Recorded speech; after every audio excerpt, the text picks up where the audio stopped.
Hey folks! So as everyone knows, I have to hold still for the first couple of seconds. I guess I can talk during that time, but I'm supposed to hold still so that we have a good thumbnail for the still shot that the video looks like. Okay, I think I did my job there. So a couple of things that happened in today's conversation about Mythborn. Again, it's BJ Lakshman, and we're here talking about Mythborn. I love to think about it 24/7, 365. It is everything that I have wanted to do and write about in my life. I am trying to avoid saying the word I've been watching a couple of my latest videos, and I have done the cardinal sin of pausing with sound.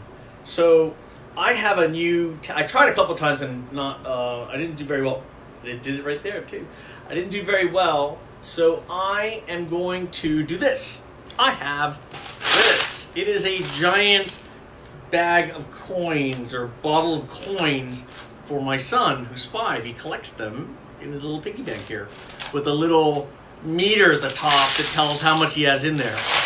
So I'm going to wait for you guys to tell me how many, don't count this one, ums or ahs there are in my broadcast. And I'm going to take the average, rounding up, of all the people who report in, and you will see every week me take a handful of coins and dump them into this thing in order to make up for saying those words. I'm going to try and make them be quarters. And we'll see what happens. So, okay, I won't do that anymore either. I'm just going to stop thinking about it. You guys let me know, and let's see where we go from there. Today's conversation, we're going to talk about magic. And after magic, we're going to talk a little bit about Mythborn, the video game. And I'd love to get your feedback on both those topics. So with magic, for those of you who've gotten the book, in the back there is a chart that looks like a yin-yang. It's actually a black circle and a white circle with a line that's adding through it.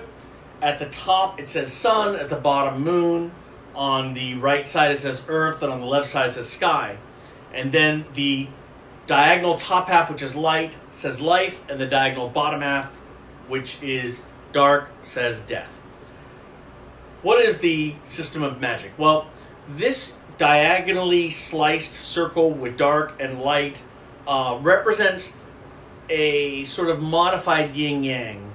So those of you who've seen a yin-yang, you notice two circles around each other that have a black side and a white side.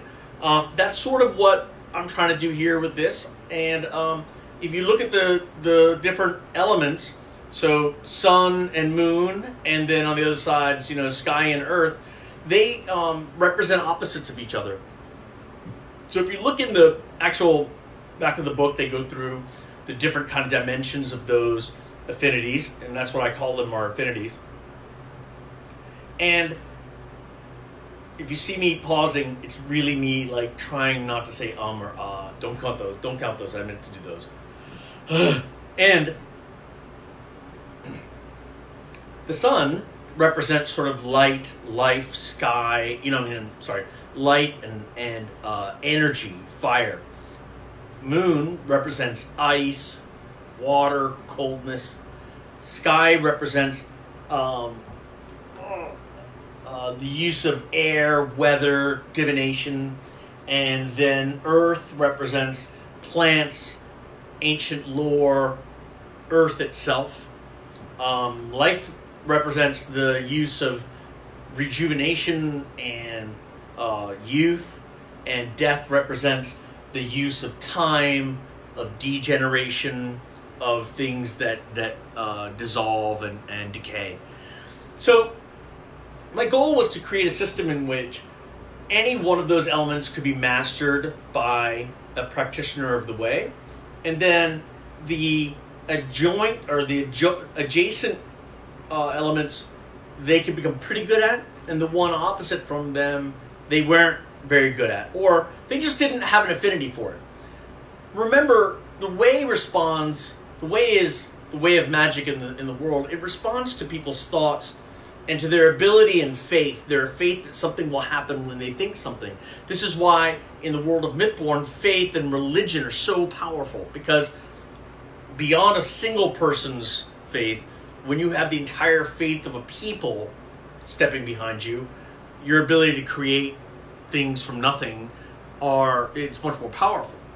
It's the reason why the Mythborn exist, why the Eris exist. They are a manifestation of faith, and usually in the form of gods, but sometimes in the form of good weather or bad weather, or an area that's known to be associated with darkness actually being evil, or a place that's been revered as holy actually being beneficent and beneficial. So it's very important, like the way the faith works in the world, because people's faith actually adjusts the way magic ebbs and flows. And the Eris, which are the sentient beings created by the Way, they respond to people's faith also. In the best cases, they become, obviously they manifest as gods, and we meet some of the crazier ones as we go through. But in terms of what mages do, it becomes a question of being able to cast spells, or believing a fireball will exist if they create the right incantation or they learn the right spell. So now think about how magic needs to be learned. It's not so much that you couldn't do it if you truly believed it would happen, but it becomes a lot easier to believe something will happen if someone teaches you a very complex incantation. There's a lot of components to it. You have to do things in a very exact way. Maybe you have to stand in a magic circle. All those things, they make a big difference in whether or not you believe something's going to happen, because there's this idea that the harder something is to do, the more likely it's real. So in a weird way, the placebo effect is what people are really sort of keying in on in Mythborn. The placebo effect is very real in Mythborn, because it actually manifests itself in the form of magic when someone truly believes something is happening. So when you have the opportunity for a very strict learning process to learn spells, and then you've gone through a lot to memorize things, all of a sudden your expectation is that something's going to happen when you do it correctly, and lo and behold, something does happen when you do it correctly.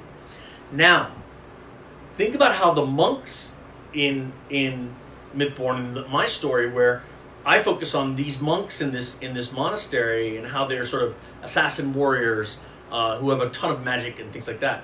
Well, as they train their bodies, their expectations of their ability to heal, of their speed, of their power, of their ability to dodge things, of their ability to defend themselves, these things become intrinsic and integrated into who they are. When I trained, and remember I trained for close to 40 years, when I trained, to pass my black belt, I had to break well over 200 boards and breaks and things like that. It's very true that with the right kind of training or the right belief, you can teach anybody to break boards and bricks.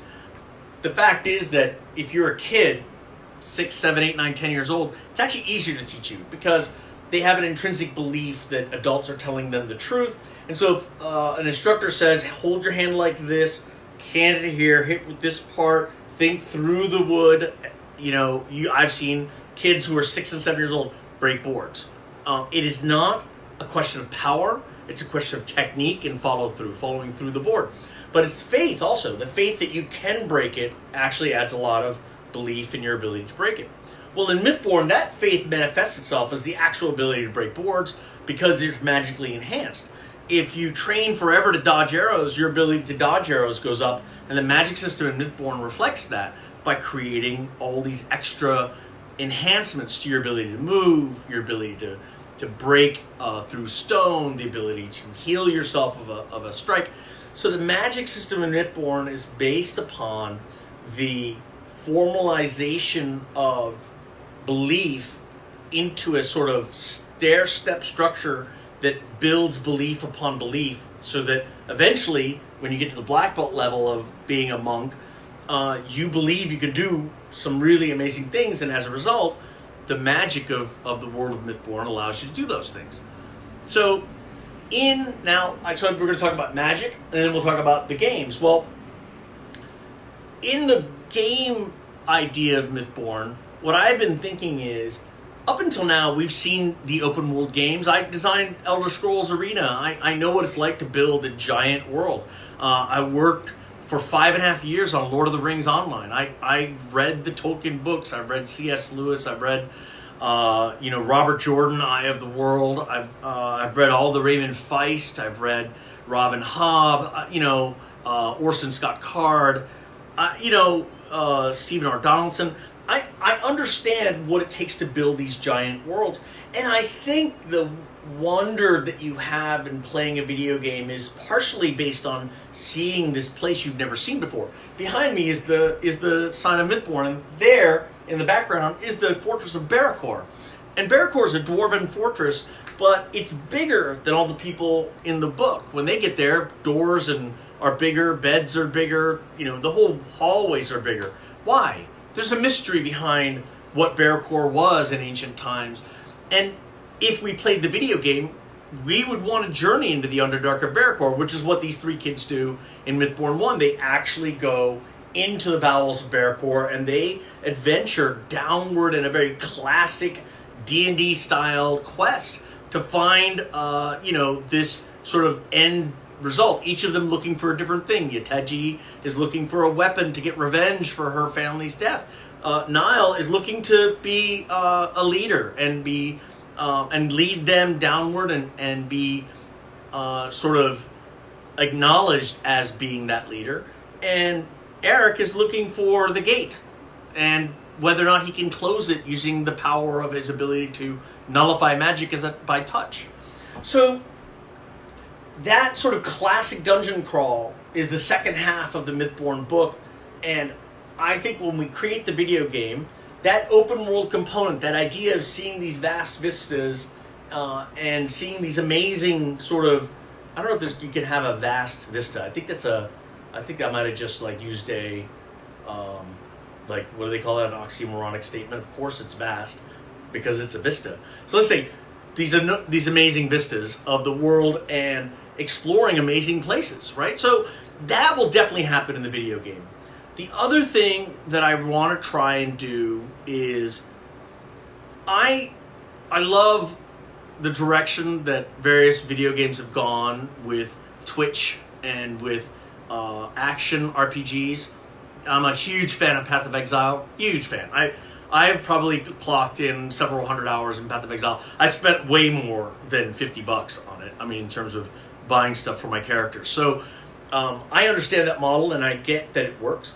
But I also know that that the RPG universe, not the action RPG universe, but the true sort of armchair D&D player RPG universe is just as much storytelling, I think. And it's just as much adventuring and thinking and having strategy behind what you're doing. So I've been toying with the idea of taking the best parts of XCOM 2, of Phantom Doctrine, of a lot of these turn-based, party-based mechanics, and merging them with the free-form roaming of the BioWare series or the Elder Scrolls series.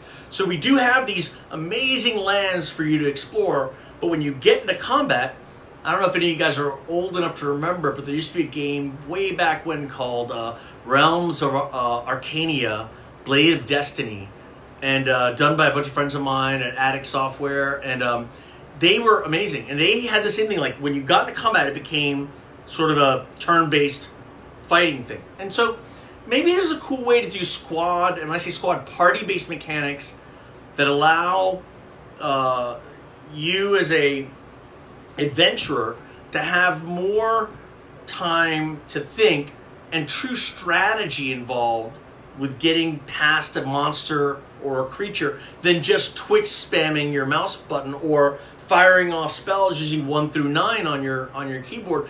I think there's a place for that. I do. But I think what's more interesting potentially is, can we create a world in which the wandering about is just as adventurous and just as amazing, but when you actually get into conflict, the conflict becomes a thinking man's game or a thinking woman's game, and it allows the PvP and the PvE that we can create to become that much more interesting because you're matching wits against someone and not just reflexes. So let me know what you guys think of that. We had a little good background on the magic of Mythborn, so you're going to see that in the design of the video game too, which will be sort of a stair-step kind of faith-based magic system. And there will also be a video game where we hope, if you guys think it's cool, turn-based combat. Let me know what you think of that. Let me know how many ums I threw out there today, or ahs. I'm working hard not to. My throat actually hurts from trying to not say so I'm probably going to owe a lot of money, I got a feeling, next time. My kid's going to be rich. All right. Thanks for tuning in. I'll see you guys on Tuesday. And, one more thing that's important. We had some really good advice from... I can't believe I just did. We had some really good advice. So you're going to probably see us shooting Tuesdays, potentially on our YouTube channel, and Thursdays on the Facebook Live. They will cross-pollinate. You won't miss anything, but you might, if you want to see it live or you want to comment on things live, you'll want to go to the channel at 3 p.m. on Tuesdays on the YouTube channel, and we'll start socializing how to do that over the weekend so that people know where it's going to be shown and what's going to be shown. And then on Thursdays, hit the Facebook Live side where you guys see this now. Send me your comments. Send me your questions. Keep shooting out topics today. This one was from a reader last week on the magic system, so I really appreciate it. Thanks for reaching out. And next week we'll put up whatever we hear about this week, including quarters into this giant thing of cash. Take care, guys. Thanks a lot.